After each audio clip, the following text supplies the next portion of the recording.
Good morning students. Good morning sir. Good morning. पिछले दिनों हम पढ़ रहे थे संत कबीर की पंक्तियों को।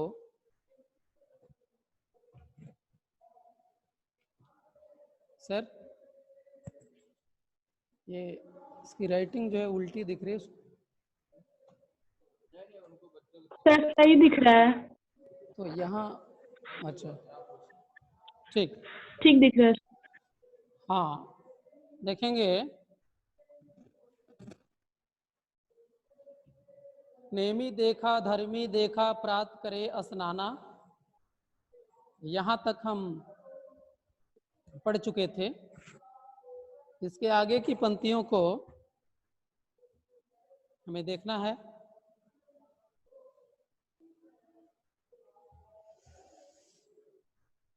आत्म मारि पखान ही पूजे, उनमें कछु नहीं ज्ञाना। ये दूसरा पद हम पढ़ रहे थे। संतों देखत जग बवराना, सांच कहें तो मारन धावे झूठे जग पतियाना। नेमी देखा धर्मी देखा प्रात करे स्नाना। क्या कहा कबीर साहब ने?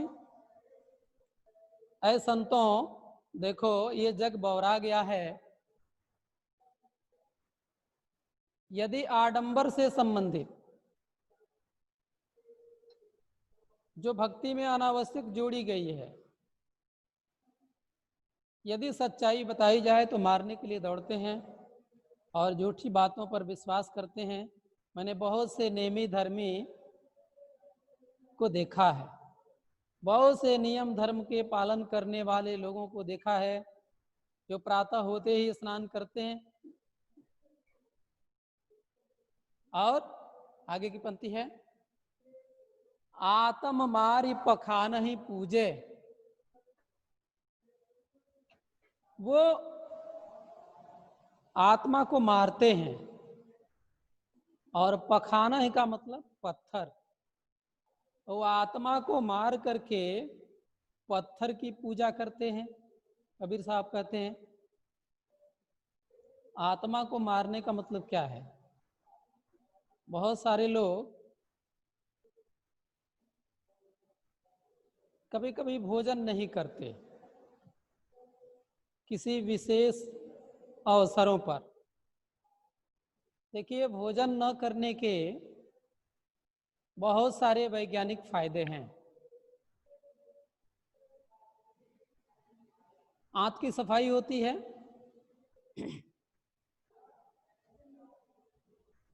हमारे जो इंटरनल ऑर्गन्स हैं डाइजेशन से रिलेटेड, चाहे और भी अन्य, सबको थोड़ा सा रेस्ट मिल जाता है।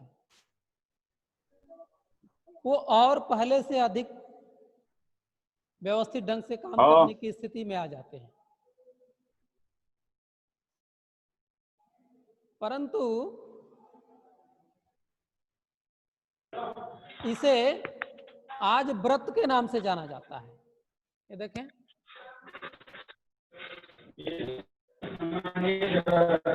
व्रत व्रत शब्द का जो शाब्दिक अर्थ है वो क्या है? संकल्प। ये संकल्प है, टू टेक ओथ, संकल्प लेना।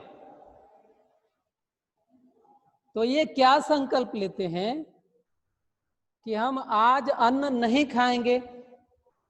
ये अपने आप में एक संकल्प है। आपने संकल्प ले लिया कि इस बार परीक्षा में हमको प्रथम आना है,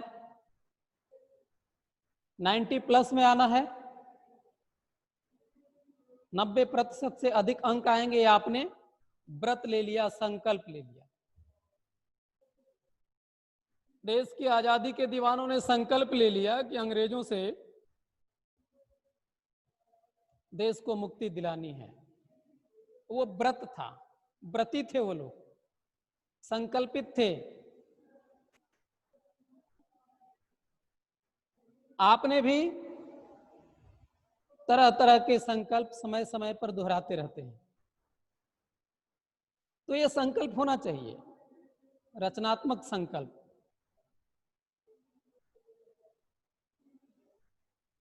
तो ले लिया व्रत संकल्प कि हमें अन्न नहीं खाना है, ये कभी भी हो सकता है, सप्ताह में किसी भी दिन आप कर सकते हैं अपनी सुविधा अनुसार। ये अच्छी बात है, थोड़ा तपाना अंतःकाया को। लेकिन कबीर साहब उन ढोंगियों पर कटाक्ष किया है जो दिखावे के लिए व्रत, वो दिखावे के लिए नहीं खाते। आज मैं व्रत हूं, बड़ी साफ सफाई से मिलना चाहिए, आदि आदि आदि। ये व्रत का नाम लेते समय वो कुछ अतिरिक्त प्रदर्शन भी करने लगते हैं। आज मैं व्रत हूं इसलिए मैं श्रेष्ठ हूं, आदि आदि। तो कुछ ऐसे दिखावे ढोंगी भी हैं जो आत्मा को मारते हैं और पत्थर को पूजते हैं। वो निराहार रहते हैं। अब उनका अंतर्मन जानता है कि रहते हैं कि नहीं रहते हैं। कई बार ऐसा भी होता है कि दिखावे के लिए भी लोग व्रत रह जाते हैं। इस व्रत के नाम पर यदि प्रतिष्ठा मिल रही हो तो दिखावे के लिए भी कर लो। ढोंगियों की बात हो रही है। पखान ही पूजे। पखान का मतलब क्या होता है? पत्थर। वो ढोंगी क्या करते हैं? अन्न का त्याग करके पत्थर को पूजते हैं, उनमें कछु नहीं ज्ञाना, और वो प्रदर्शन ये करते हैं कि मैं बहुत बड़ा ज्ञानी हूं, जबकि वास्तविकता ये है कि उनमें कुछ ज्ञान नहीं है। वो ये सब कार्य इसलिए करते हैं कि लोकमानस में इन सारी गतिविधियों की मान्यता है, और यदि ऐसा मैं करूंगा तो लोक प्रतिष्ठा मिलेगी और मैं किसी धर्मात्मा और महात्मा के शीर्ष पर बिठा दिया जाऊंगा। वो दिखावे के लिए करते हैं। आगे है, बहुतक देखा पीर औलिया, पढ़े किताब कुराना। बहुतक देखा, बहुतक देखा पीर औलिया, पढ़े किताब कुराना।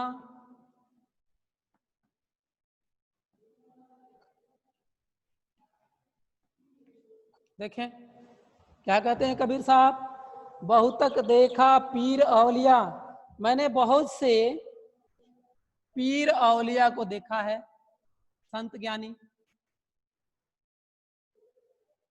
जो इस्लाम संप्रदाय, ध्यान रहे संप्रदाय, इस्लाम संप्रदाय में जो पीर औलिया, जैसे हम लोगों में संत और ज्ञानी होते हैं, संत महात्मा इत्यादि, साधु महात्मा, उसी तरह से इस्लाम संप्रदाय में पीर औलिया होते हैं, धर्मगुरु। मैंने बहुत से धर्मगुरुओं को देखा है, इस्लाम संप्रदाय के भी धर्मगुरुओं को देखा है, जो क्या करते हैं? पढ़े कतेब, कतेब मतलब किताबें, कुराना और कुरान, जैसे हम लोगों में श्रीमद् भागवत गीता है, इसी तरह से इस्लाम की पवित्र ग्रंथ कुरान है। क्या कहते हैं? पुस्तक की निंदा वो नहीं करते कबीर साहब। इन पुस्तकों को पढ़ने का जो दिखावा करने वाले हैं, पुस्तकों को पढ़ते हुए दिखावा करके लोक प्रतिष्ठा पाने वाले जो इच्छुक हैं, जो आडंबरी हैं, उनको कहा है कबीर साहब ने। मैंने बहुत से इस्लाम के धर्म गुरुओं को देखा है जो अनेक प्रकार की पुस्तकें पढ़ते हैं और कुरान भी पढ़ते हैं। आगे पढ़े कतेब कुराना, कै मुरीद तदबीर बतावे। कै मुरीद,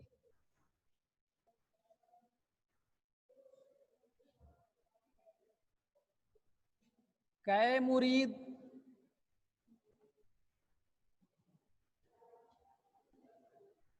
तदबीर बतावे।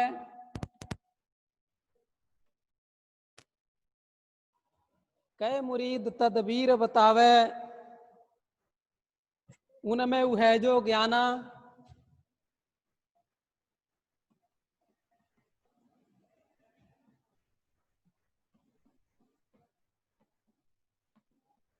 उनमें है जो ज्ञाना। क्या कहते हैं कि ये मुरीद, मुरीद मतलब शिष्य, फॉलोअर्स। मैंने बहुत से पीर औलिया को देखा है जो अनेक प्रकार की पुस्तकें पढ़ते हैं, कुरान भी पढ़ते हैं। वे अपने शिष्यों को उपाय बताते हैं। कौन से उपाय?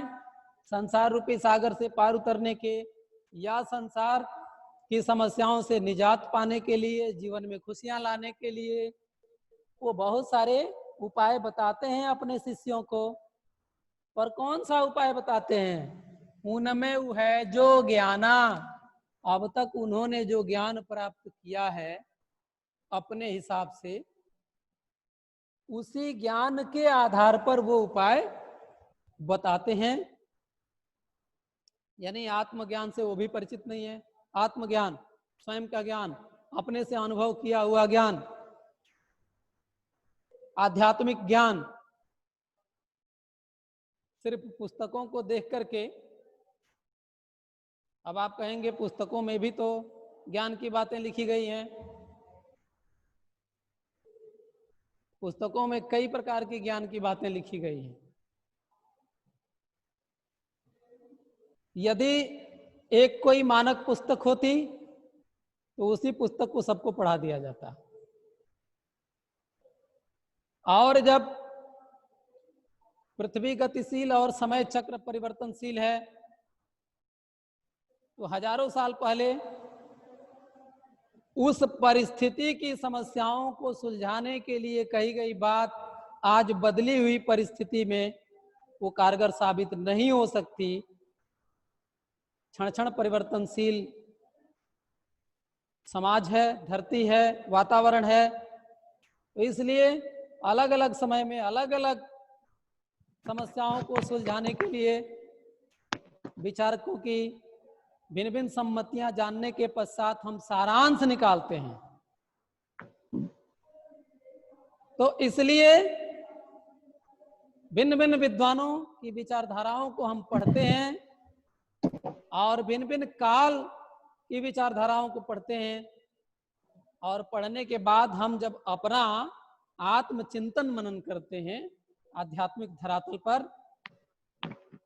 तो उसे आत्मज्ञान कहा जाता है। उसी आत्मज्ञान के समर्थक कबीर साहब थे।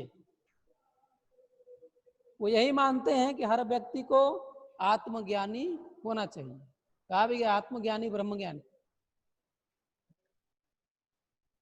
तो अब तक जो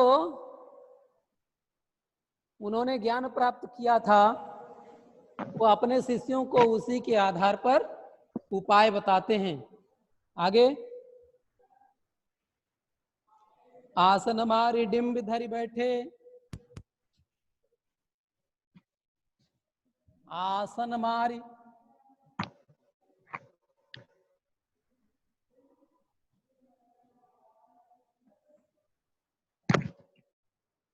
आसन मारी डिंभ,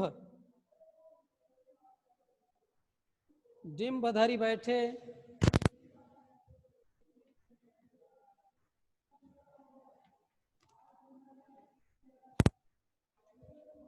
आसन मारी डिंब धरी बैठे, मन में बहुत गुमाना।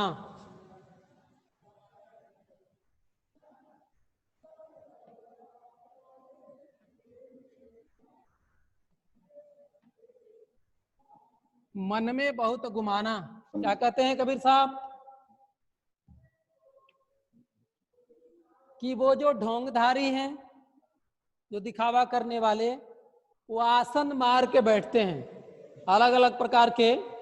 जैसे कोई ऐसे बैठ जाता है आंख बंद करके इत्यादि, ऐसे बैठ जाता है। तो भाई योग साधना वगैरह तो करते थे पूर्वज, उसमें कोई दिक्कत नहीं है, लेकिन जो योग करने का जो दिखावा करते हैं उनके लिए कबीर साहब कहा है, उन आडंबरियों के लिए, आडंबरधारियों के लिए कहा है कि वे आडंबरधारी आसन मार करके डिंब धरी बैठे। डिंब का मतलब आडंबर,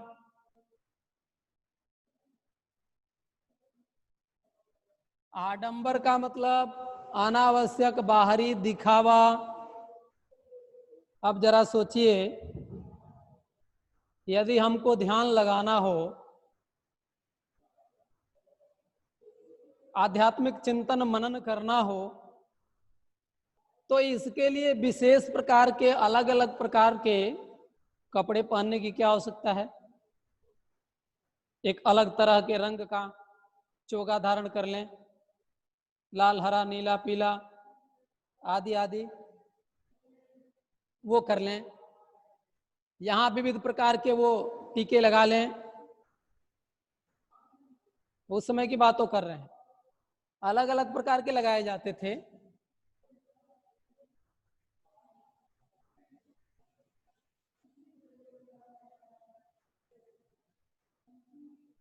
कोई ऐसे धारण कर लिया, कोई ऐसे धारण कर लिया, कोई ऐसे लगा लिया, कोई बहुत बड़ा सा गोल ऐसे लगा लिया, हाथ पर भी लगा लिया, जहां तहां पूरे शरीर में लगा लिया। तो बड़ी बड़ी माला इत्यादि ले लिया, तो वो आडंबरी वो डिंब धारण करके, एक बनावटी वेशभूषा धारण करके क्या करते हैं? बैठ जाते हैं। मन में बहुत गुमाना, और मन में बड़ा गुमान होता है कि मैं बहुत बड़ा ज्ञानी हूं। वो प्रदर्शन उनके शिष्य भी होते हैं, शिष्य उनका प्रचार प्रसार भी करते रहते हैं। तो कबीर साहब कहते हैं कि जो आडंबरधारी व्यक्ति हैं, वो आसन मार करके, आडंबर धारण करके, अनावश्यक बाहरी दिखावे धारण करके बैठ जाते हैं। वो मन में बहुत गुमान लिए होते हैं, गर्व होता है उनको अपनी भक्ति पर, और जहां भक्ति में गर्व आ गया वहां तो आसक्ति हो गई, फिर भक्ति कहाँ रह गई? आगे, पीपर पाथर पूजन लागे तीर्थ गर्व भुलाना। पीपर पाथर पूजन लागे, पीपर पाथर पूजन लागे,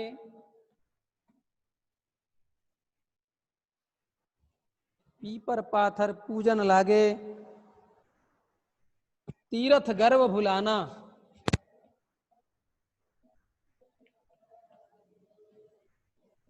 तीर्थ गर्व भुलाना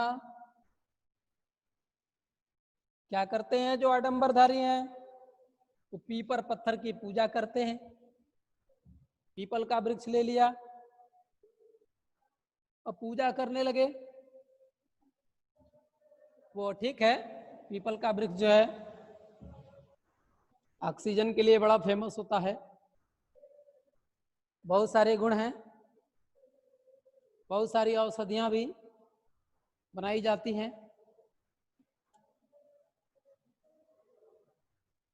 पीपर के पके हुए फल जो हैं वो रख लेते थे लोग, खाते थे, बड़ा वो पुष्टकर होता है, पौष्टिक आहार भी होता है वो। तो ये आडंबरधारी पीपल और पत्थर की पूजा करने लगते हैं और तीर्थ के गर्व में भूले होते हैं कि मैं ये धाम वो धाम वो धाम बहुत सारे धाम करके आया हूं, इसलिए मुझे समाज में उच्च कोटि के भक्त का सम्मान मिलना चाहिए। यदि यह इच्छा है, कामना है, तो उनकी भक्ति क्या हो गई? सकाम भक्ति हो गई।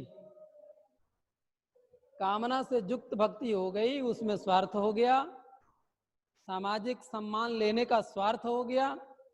इसलिए इस भक्ति को भी कबीर साहब आडंबर युक्त मानते हैं। तो पीपर पाथर पूजन लागे तीरथ गर्व भुलाना। आगे है, टोपी पहिरे माला पहिरे छाप तिलक अनुमाना।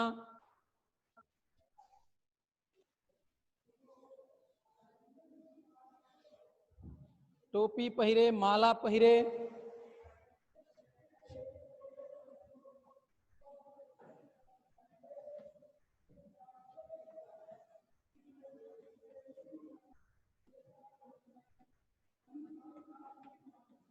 छाप तिलक अनुमाना।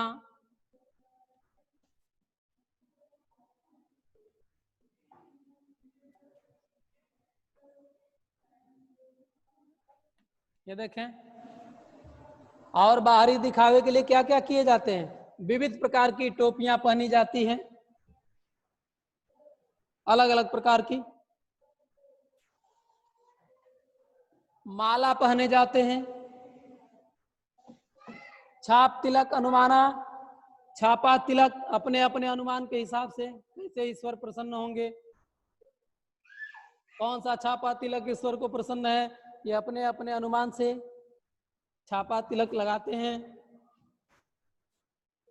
आगे पुस्तकों में ही देखें,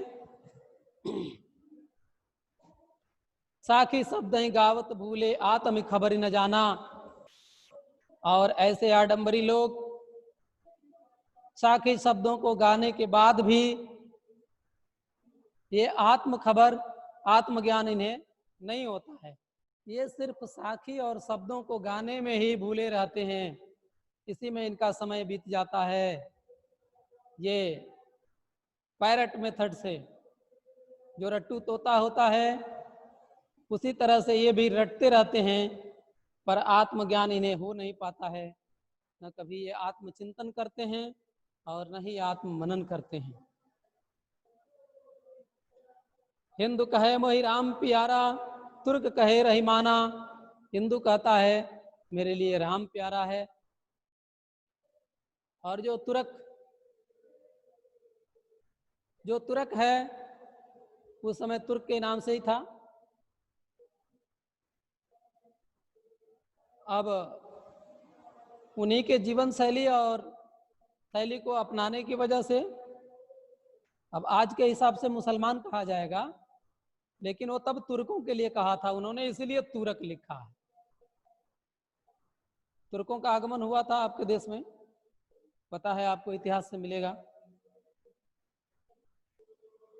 हिंदू कहे मोहि राम प्यारा, तुर्क कहे रहीमाना। हिंदू कहता है मेरे लिए राम प्यारा है, और तुर्क कहता है कि मेरे लिए रहीम प्यारा है। बात तो दोनों की एक ही हुई। रहीमाना का मतलब क्या? जो रहम करने वाला है। रहम का मतलब दया, और उसी को हम लोग क्या कहते हैं? हे दया निधान। ईश्वर को हम लोग दया निधान कहते हैं, वो रहीमान कहते हैं। बात दोनों एक ही है, फर्क सिर्फ शब्दों का है। लेकिन श्रेष्ठता कि राम श्रेष्ठ हैं और रहीम श्रेष्ठ नहीं है, रहीम श्रेष्ठ है, राम श्रेष्ठ नहीं है, इसके वजह से ये लड़ते हैं। क्यों लड़ते हैं? अज्ञानता के कारण। हिंदू कहे वही राम प्यारा, तुर्क कहे रहीमाना। आपस में दो लरी लरी मुए मरम न काहू जाना। और इस राम रहीम के नाम पर आपस में दोनों लड़ लड़ करके मरते हैं, लेकिन मर्म को कोई नहीं जानता। मर्म मतलब रहस्य, भेद। इस राम और रहीम के बीच में जो रहस्य है, इस मर्म को वो नहीं जानते, इसीलिए लड़ते हैं। जिस दिन दोनों के रहस्य को जान लेंगे, उस दिन से ये लड़ाइयाँ खत्म हो जाएगी। आपस में दो लड़ी लड़ी मुँहे, देखे यहाँ लड़ी लड़ी मुँहे। कोई शब्द एक ही अर्थ में जब आवृत्ति पाती है, एक ही अर्थ में जब आवृत्ति हो जाता है, लरी लरी दोनों का मतलब लड़ना ही है, तो यहाँ पुनरुक्ति प्रकाश हो जाएगा। आपस में दो लरी लरी मुँहे मर्म न काहू जाना, घर घर मंत्र देत फिरत है,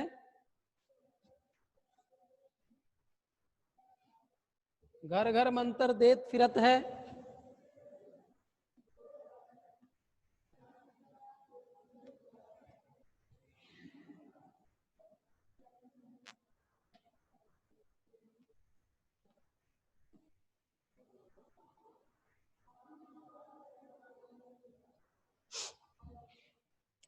घर घर मंत्र देत फिरत है, महिमा के अभिमाना,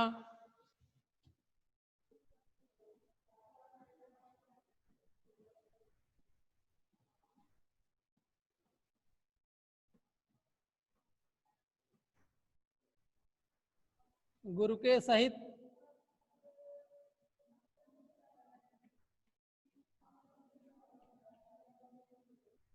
सीख सब बूढ़े,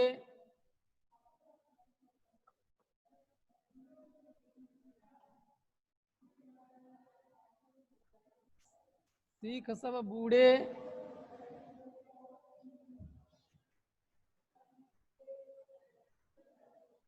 अंत काल पछताना,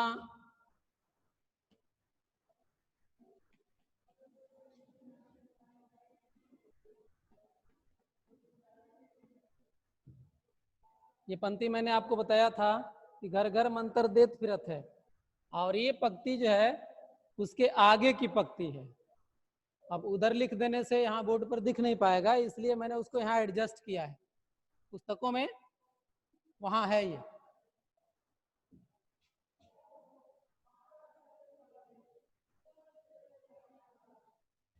घर घर मंत्र देत फिरत है,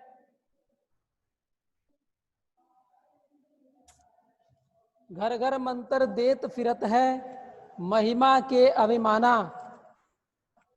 जो आडंबरी गुरु हैं, जो ढोंगी गुरु हैं, वो क्या करते हैं? अरे भाई लॉजिक समझिए,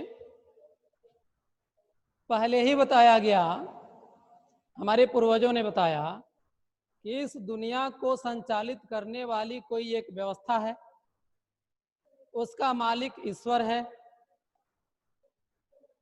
और वही पूरी व्यवस्था को संचालित करता है, और वह उस ईश्वर की जो आराधना करता है उसका दुख दूर हो जाता है, समस्याएं कम से कम जीवन में आती हैं। यही लॉजिक है भक्ति का, कि दुनिया को बनाने वाला कोई एक ईश्वर है, उसी के द्वारा पूरी व्यवस्था संचालित है, और प्रत्येक व्यक्ति को उस ईश्वर को याद करना चाहिए। हृदय से जो भक्ति करता है उसके जीवन में समस्याएं कम से कम आती हैं। यही काम है ना, कि सब लोग आराधना करें और उनके जीवन में समस्याएं कम से कम आएंगी। जब समस्याएं आएंगी तो उनसे आप मांगे, यही काम है। घर घर घूमने क्यों लगे आप? प्रचार क्यों करने लगे आप? वो कौन सी कंपनी है? ये कहानी होगी, पढ़िएगा, टार्च बेचने वाला।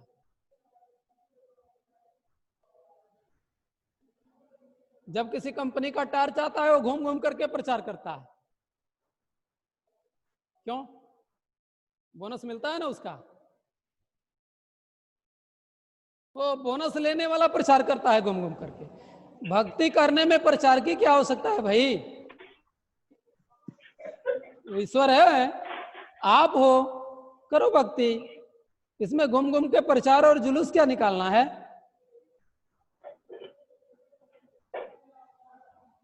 घर घर मंत्र देत फिरत है महिमा के अभिमाना। घर घर मंत्र देत फिरत है। उस समय क्या था, एक परंपरा थी, संवत 1455 विक्रमी में कबीर साहब का जन्म होता है। निश्चित रूप से वो 15वीं शताब्दी के आसपास का दौर था। तो उस समय क्या था कि एक परंपरा थी कि गुरु लोग घर घर घूम करके वो मंत्र देते थे। मंत्र, वही जिसे गुरु मंत्र कहा जाता है, ये गुरु मंत्र। और इसको बोलचाल में गांवों में गुरुमुख होना कहा जाता था, गुरुमुख। तो गुरुजी लोग गुरुमुख कराते थे, वो गुरु बाबा होते थे। हमारे भी घर में है लोग, हमारे पिताजी बताते हैं कि पहले गुरुजी का चरण धो करके और उसे पीना पड़ता था और अपने घर में छिड़कना पड़ता था। ये 400-500 साल जो है पहले ये स्थिति थी। अभी 2-3 पीढ़ियां पहले तक ऐसी स्थिति थी। और वो मंत्र कैसे दिया जाता था? वो कान में बताया जाता था धीरे से। अरे भाई, मंत्र का मतलब जुक्ति है, तरीका है, मेथड है, जीवन में समस्याएं कम करने के लिए। कान में कौन सी बातें हो रही है भाई? अपने किसी को बताना नहीं है ताकि सीक्रेट बना रहे, सब लोग जाने कि भाई वो सुनता है, वो किसी को नहीं बताएगा, वो सुनेगा, वो किसी को नहीं बताएगा, ये रहस्य बना रहेगा। घर घर मंत्र देत फिरत है महिमा के अभिमान। यहां से कहेंगे अपनी महिमा के अभिमान में वो ढोंगी गुरु घर घर गुरु मंत्र दिया करते हैं, गुरुमुख किया करते हैं। अब कम हो गया है पहले के अपेक्षा। तो ऐसे गुरु के साथ में शिष्य सब बूढ़े, अंत काल पछताना। ऐसे गुरु के साथ गुरु तो डूबेगा ही, साथ में शिष्य भी जो उनके फॉलोअर्स हैं वो भी डूबेंगे। और अंत काल पछताना और अंत काल पश्चाताप ही हाथ लगता है। कबीर साहब ये कहते हैं कि आप भक्ति कीजिए, आत्मचिंतन मनन कीजिए, आध्यात्मिक शोध कीजिए। इसके लिए किसी भी प्रकार के टीम बनाने की जरूरत नहीं है, न प्रचार करने की जरूरत है। ये अंतरात्मा का विषय है। आप यदि परमात्मा का ध्यान करना चाहते हैं तो कीजिए। यदि आप द्वैतवाद को मानते हैं तो भी एक परमात्मा और एक आप जीवात्मा। आपका उनके साथ भक्ति होनी चाहिए। इसके लिए ढोंग की आवश्यकता नहीं है, कहीं जाने की आवश्यकता नहीं है, न किसी से प्रचार करने की जरूरत है।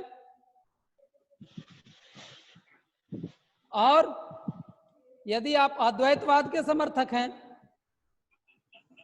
तो मान लीजिए कि वो जीव और परमात्मा हर जगह बसा हुआ है, वो आपके अंदर भी बसा हुआ है। इसलिए जिस समय आप मेडिटेशन में होते हैं वो परमात्मा की साधना आप कर रहे होते हैं। तो प्रस्तुत पंक्तियों को आपने देखा। प्रस्तुत पंक्ति में कबीर साहब ने शुद्ध आध्यात्मिक चेतना जगाने का प्रयास किया है। अद्वैतवाद का समर्थन करते हुए बाह्य आडंबरों पर प्रहार किया है। और इन पंक्तियों में पुनरुक्ति प्रकाश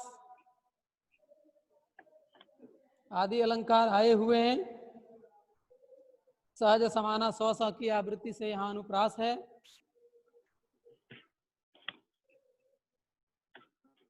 पंक्तियों में गेयता है, पंक्तियों को गाया जा सकता है, चित्रात्मक व्यंग्यात्मक शैली है।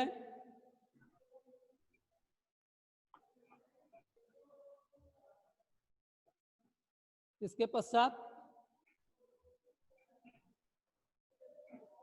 इसमें आई हुई जो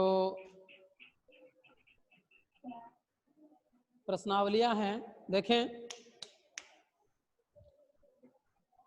कुछ प्रश्नों पर चर्चा कर लेते हैं। कबीर की आप बताएंगे, शिक्षार्थी आप लोगों को बताना होगा, प्रयास करें आप। कबीर की दृष्टि में ईश्वर एक है, इसके समर्थन में उन्होंने क्या क्या तर्क दिए हैं? हाँ बोलें।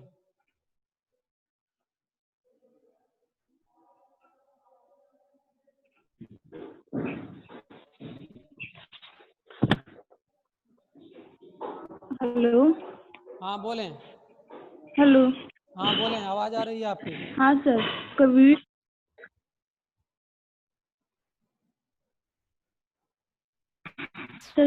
जी ने तर्क दिया है कि जो हवा एक है, पानी एक है और ज्योति भी एक है, और हाँ सभी लोग एक ही मिट्टी से बने हुए हैं और उनको बनाने वाला ईश्वर एक है।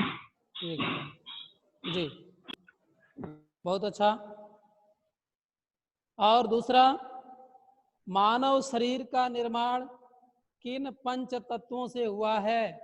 पहले अपना नाम बताएंगे फिर बोलेंगे। सर स्वाति कुशवाहा। हाँ बोलें स्वाति।